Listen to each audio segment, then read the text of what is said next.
Hey there, Collective. Have you ever wondered where the Canadian flag came from? Well, even if you hadn't, it's an interesting story that involves war, Canada's independence, and its reputation across the world. After World War II, many Western nations like Canada, the United States, and the United Kingdom decided to band together and create the UN. In many ways, it was a peaceful endeavor. Many countries banding together to discuss international law, but even in its early days, there was a problem trying to keep up that image. In July of 1956, the president of Egypt nationalized the Suez Canal. This is a giant waterway that's used constantly to get through Africa. Many saw it as Egypt declaring its ties with the Soviet Union and recognizing the People's Republic of China. This didn't go so well for the French, the British, and the Israelis, who saw it as a threat to Western civilization. And not to mention, it was also a very popular route to get to certain parts of Africa that may have been occupied by the French or the British. As you can imagine, many parties were very objective in Britain and France getting involved. Countries like the USSR and the United States did as much as possible to get Britain and France to withdraw their troops. The UN didn't enjoy the publicity being brought in, so it was up to members of the UN, the countries that were involved, to find a way to deal with this problem. And now finally we return to Canada, where Parliament was confused on what they can possibly do. They were very much a colony of the British, but they didn't want to fight alongside them, for they mostly disagreed with them.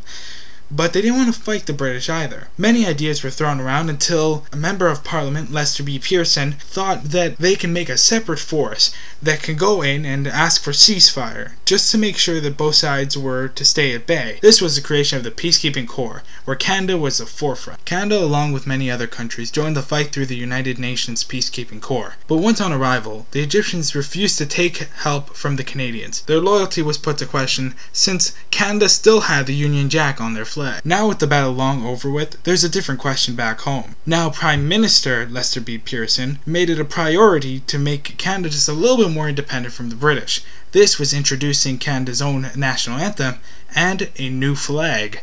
This came to a mix of opinions. Some embraced the idea of Canada moving away from its British roots, like the French Canadians and the Aboriginal citizens.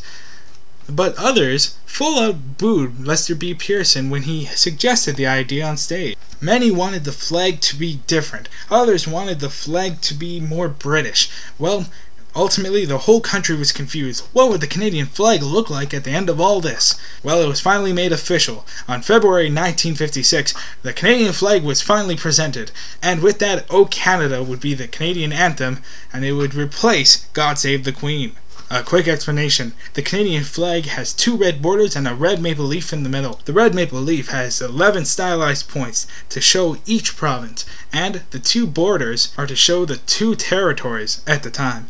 Since then, a new territory has been formed, but the Canadian flag goes untouched. Many said that people would not buy this flag, but it took only about one generation for this flag to be fully embraced by Canadians. This, along with many other events in the future, led to Canada's substantial independence from the British. Thank you for joining me, and I hope next time we can talk about something you're interested in.